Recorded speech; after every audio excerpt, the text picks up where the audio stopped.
10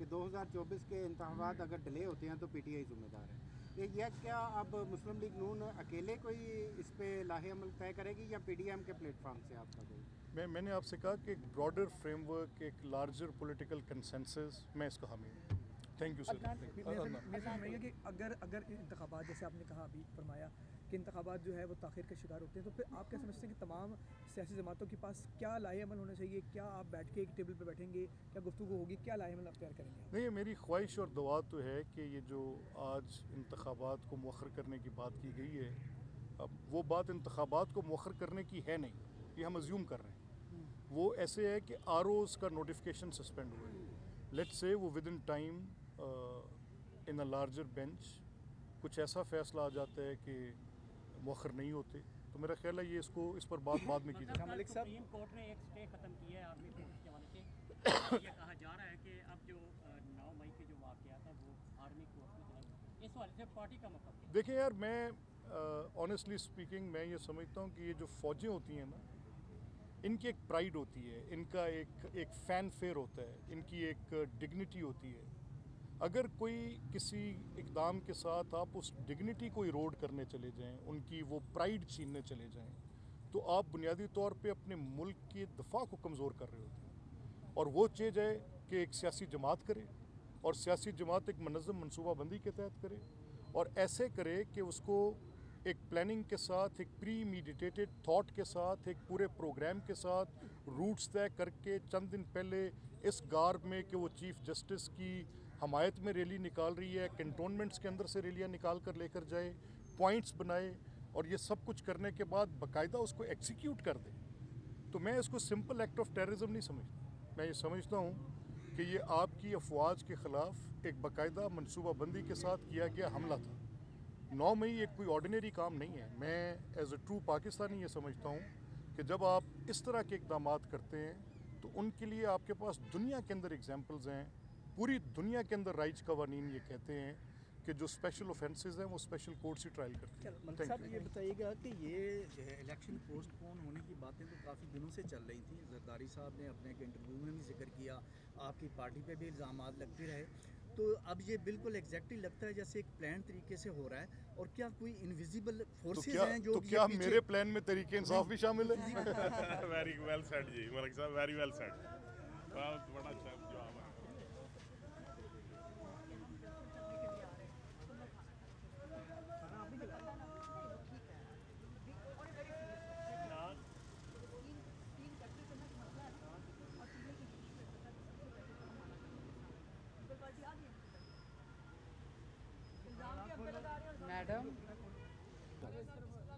بسم اللہ جی. Thank you very much جی، بہت شکریہ. بسم اللہ الرحمن الرحیم. دیکھیں، آج میں آپ سے اسپیسیفک ایک ایسے ایشو پر جو کہ بڑی نیشنل امپورٹنس کا ہے اس پر بات کرنے کے لیے میں نے آپ کو تکلیف دی. اور یہ جو کل کورٹ کا ایک فیصلہ ہے، یہ پٹیشن پی ٹی آئی کی پٹیشن ہے جو انتخابات کو روکنے کے لیے، اور اس کی ایک تاریخ ہے. یہ آپ کے سامنے آج یہ اعتراض اٹھایا گیا کہ آر اوز کا یہ جو انتخاب ہے کہ یہ الیکشن کمیشن نے لینا درست نہیں ہے. تو میں آپ کی توجہ صرف اس طرف مبذول کروانا چاہتا ہوں کہ جو الیکشن لاز ہیں اس کے سیکشن 51 میں یہ تفصیل درج ہے کہ الیکشن کمیشن آر اوز کن کو تعینات کر سکتا ہے. الیکشن کمیشن آر اوز تعینات کر سکتا ہے الیکشن کمیشن کے اپنے سٹاف کو، نمبر 1. الیکشن کمیشن تعینات کر سکتا ہے جوڈیشری سے لیے افسران کو، نمبر 2. اور الیکشن کمیشن تعینات کر سکتا ہے ایگزیکٹو سے لیے گئے افسران کو، نمبر 3. یہ لاء میں موجود ہے، لاء آف دا لینڈ یہ ہے، ملک کا قانون یہ ہے کہ اگر الیکشن کمیشن انتخابات کی طرف جاتا ہے تو یہ الیکشن کمیشن اپنی صوابدید رکھتا ہے کہ وہ کن کو الیکشن میں آر اوز کا یہ فریضہ سونپتا ہے. الیکشن کمیشن نے یہ فریضہ سونپنے کے لیے پہلے جوڈیشری سے رجوع کیا. جب انہوں نے جوڈیشری سے رجوع کیا تو اس وقت جوڈیشل پالیسی جو تھی، جو 2009-10 کی اور جو بعد میں کافی زیر بحث سپریم کورٹ میں بھی رہی، جس میں انتخابات آپ کو یاد ہوگا